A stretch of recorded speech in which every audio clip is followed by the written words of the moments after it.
Thank you. It's a very, very big part of our plan. We had tremendous success in our first term with it. A very big part of our plan. We're seeking permanent income tax cuts all across the board. And to get urgently needed relief to Americans hit especially hard by inflation, I'm calling for no tax on tips, no tax on overtime, and no tax on Social Security benefits for our great seniors.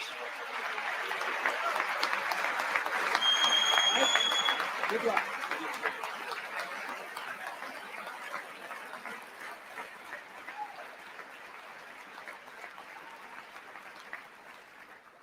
And I also want to make interest payments on car loans tax deductible, but only if the car is made in America.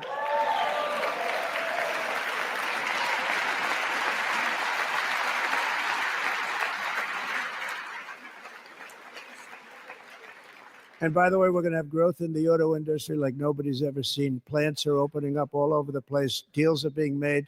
Never seen. That's a combination of the election win and tariffs. It's a beautiful word, isn't it? That, along with our other policies, will allow our auto industry to absolutely boom. It's going to boom. Spoke to the majors today, all three, the top people, and they're so excited. In fact, already numerous car companies have announced that they will be building massive automobile plants in America, with Honda just announcing a new plant in Indiana, one of the largest anywhere in the world.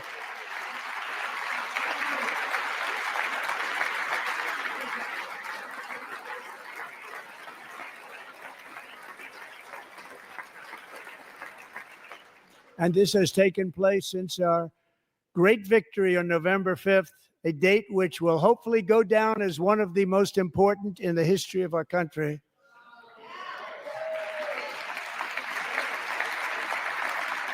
In addition, as part of our tax cuts, we want to cut taxes on domestic production and all manufacturing.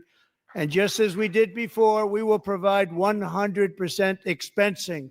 It will be retroactive to January 20th, 2025. And it was one of the main reasons why our tax cuts were so successful in our first term, giving us the most successful economy in the history of our country. First term. We had a great first term.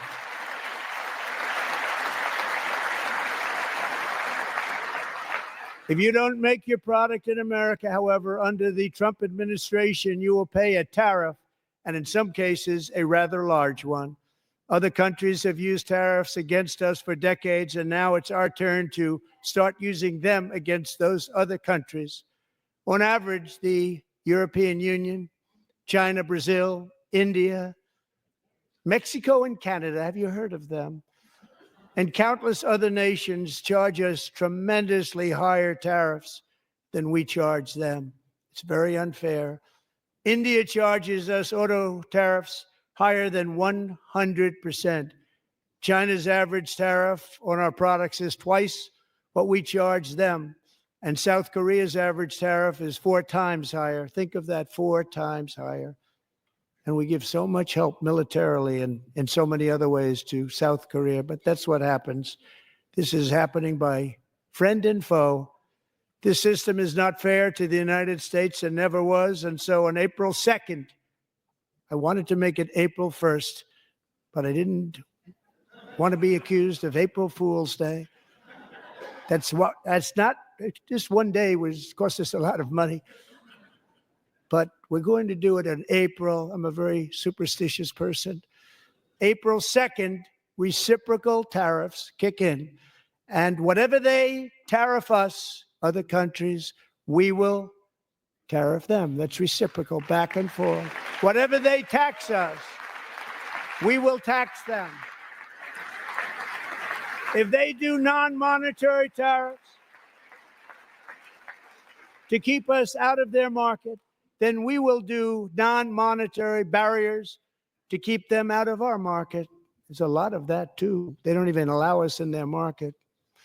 We will take in trillions and trillions of dollars and create jobs like we have never seen before. I did it with China and I did it with others, and the Biden administration couldn't do anything about it because there was so much money they couldn't do anything about it.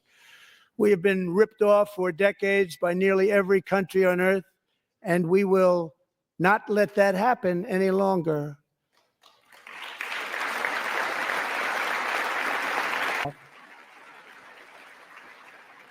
And I also have a message tonight for the incredible people of Greenland.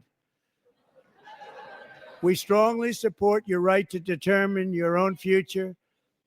And if you choose, we welcome you into the United States of America. We need Greenland for national security and even international security, and we're working with everybody involved to try and get it. But we need it really for international world security, and I think we're going to get it. One way or the other, we're going to get it. We will keep you safe. We will make you rich, and together we will take Greenland to heights like you have never thought possible before. It's a very small population, but very, very large piece of land and very, very important for military security. America is once again standing strong against the forces of radical Islamic terrorism. 3.5 years ago, ISIS terrorists killed 13 American service members and countless others in the Abbey Gate bombing during the disastrous and incompetent withdrawal from Afghanistan. Not that they were withdrawing, it was the way they withdrew. Perhaps the most embarrassing moment in the history of our country.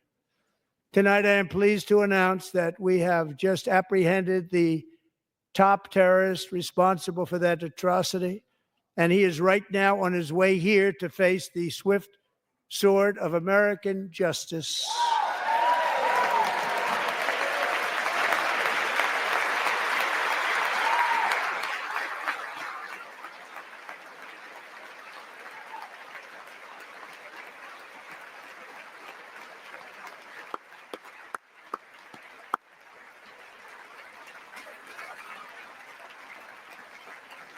And I want to thank especially the government of Pakistan for helping arrest this monster.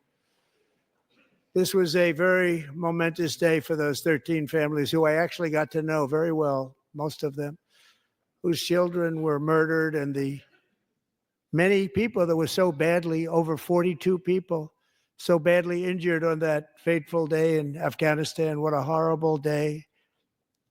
Such incompetence was shown that when Putin saw what happened, I guess he said, wow, maybe this is my chance. That's how bad it was.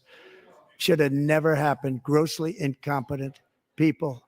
I spoke to many of the parents and loved ones, and they're all in our hearts tonight. Just spoke to them on the phone. We had a big call. Every one of them called, and everybody was on the line, and they did nothing but cry with happiness. They were very happy, as happy as you can be under those circumstances. Their child, brother, sister, son, daughter was killed for no reason whatsoever. In the Middle East, we're bringing back our hostages from Gaza. In my first term, we achieved one of the most groundbreaking peace agreements in generations, the Abraham Accords.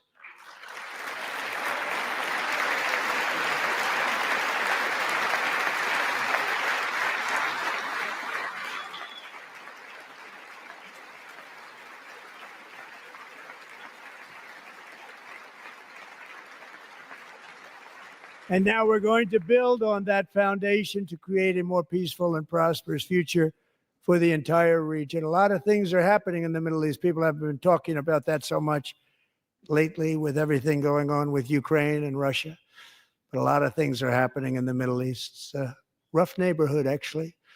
I'm also working tirelessly to end the savage conflict in Ukraine. Millions of Ukrainians and Russians have been needlessly killed or wounded in this horrific and brutal conflict with no end in sight. The United States has sent hundreds of billions of dollars to support Ukraine's defense with no security, with no anything.